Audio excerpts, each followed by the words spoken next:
Olá, esperando aqui um cliente, deixa eu fazer uma pergunta para você. Você já sofreu preconceito só pelo fato de você ser mulher? Bom, uma pergunta mais ou menos que nem essa foi a pergunta que a minha esposa me fez. Meu bem, você já sofreu preconceito pelo simples fato de ser homem? Eu disse, e como? E então contei para ela essa história que eu vou contar para vocês. Um dia eu estava aqui no consultório atendendo, né? Tô aqui agora esperando só um cliente chegar para eu atender, que ele tá atrasado, tá chovendo. E aí o que acontece? Chegou um cliente e disse para mim, olha, eu estou aqui indignada. Eu vim apenas pelo índice de resultados, referências, depoimentos e pessoas que me indicaram você. E que meu caso é muito grave. Eu estou sofrendo muito no meu dia a dia, inclusive afetando o meu trabalho, a qual sou professora doutora, diga-se de passagem. E olha, estou aqui revoltada e indignada, disse-me eu então. Minha senhora, por que a senhora está tão revoltada então? Ela disse, é porque você é um macho opressor, branco dos olhos verdes. Bom, minha esposa a essa altura já não tinha dúvida de que eu havia sofrido preconceito só por ser homem. Mas a conversa continua. Na sequência eu perguntei para ela, me diga então qual é o seu problema. E ela me citou os problemas que ela tinha para resolver de saúde mental. A gente criou uma estratégia, buscou entender para atender, criamos ali um rapport, né, uma sintonia. Contei para ela histórias importantes sobre a minha mãe, que tivemos 4 casais de filhos, né? Os pais tiveram 2 homens, 2 mulheres, mais 4 casais de filhos adotivos, sendo uma delas a mais jovem, uma menina preta, negra, entendeu? Assim, da cor dessa mesa aqui, ó. E aí, essa menina foi adotada pela minha mãe, olha que tempos era aquele. No hospital, na maternidade, a mãe deixou a criança lá largada, entendeu? E a enfermeira ofereceu, minha mãe pegou. Formamos um rapport, ela percebeu minha história, nos conectamos com muitas nossas experiências e vivências, mas ela não tirava a ideia de que eu era um macho opressor e, para acrescentar, branco dos olhos verdes. E então, na sequência, eu perguntei a ela, a senhora conhece o seu pai? Tem convivência com ele? Tem. Ele é o quê? Ela disse, ele é branco também e macho opressor, que nem você. Eu disse, a senhora já frequentou, portanto, outros psicoterapeutas, né? Até chegar a mim. Ela disse, sim, eu tenho um psicoterapeuta que me atende há 3 anos. Eu disse, não conseguiu resolver esse problema, dessa fobia, desse pânico que a senhora está passando? Ela disse, não. E ele é homem ou ele é homossexual, portanto um homem homossexual?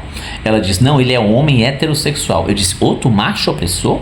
Ela disse, pois é, acredita? Só que tem uma vantagem, ele é negro, ele é preto, ela falou.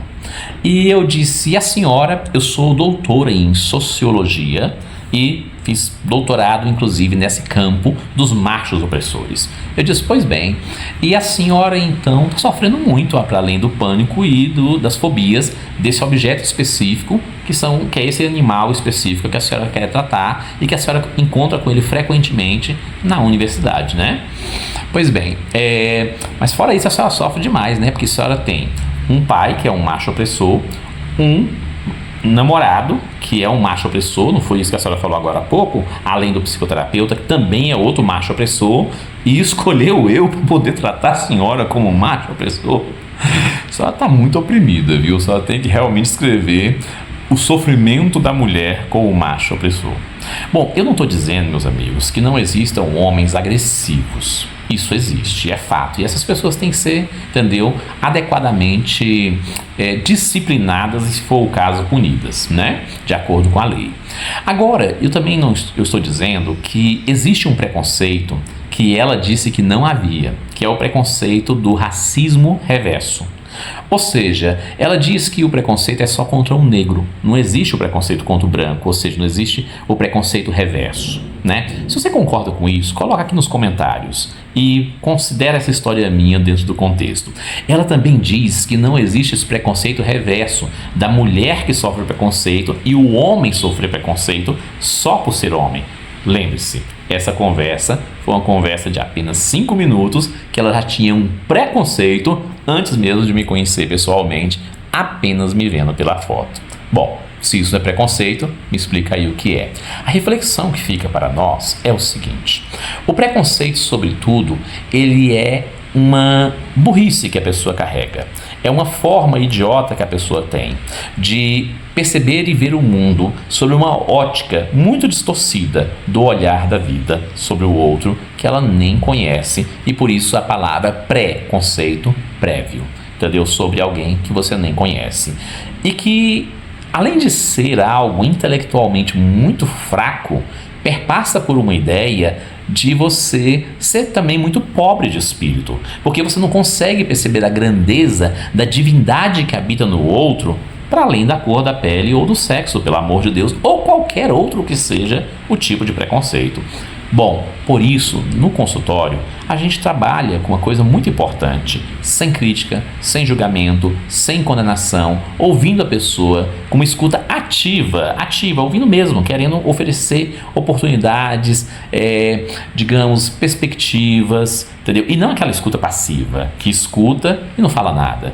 Ouvimos com atenção, percebemos a linguagem da pessoa, a estrutura da neurolinguagem, a estrutura da linguagem da mente, cruzamos essas informações junto com a linguagem silenciosa, verbal, não verbal, com o caso, quadro histórico, a anamnese, e como que a gente pode, com abordagens e técnicas em psicoterapia, ajudar essa pessoa. No caso específico, durou apenas mais uma sessão, 2 sessões apenas, aplicamos uma técnica específica que tem relação com a fobia, é uma técnica de PNL, programação neurolinguística, não precisou nem da hipnose, que foi o que ela queria que eu fizesse, entendeu?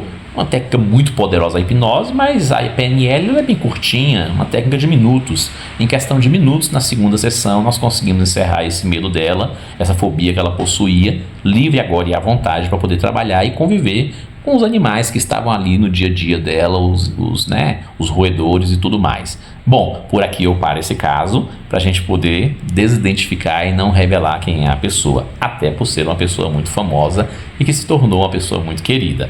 Ela hoje gosta muito de mim, tem uma identificação muito boa com a minha pessoa, mas para ela, eu continuo sendo um macho opressor, o que obviamente não é verdade, mas continuo sendo um branquelo dos olhos verdes, o que me parece ser verdade. Olha aí e me diz. Um abraço, pessoal, encontro vocês em breve aqui, e essa é só mais uma das histórias do TBT, para a gente poder conversar um pouquinho sobre esses temas. Um beijão grande.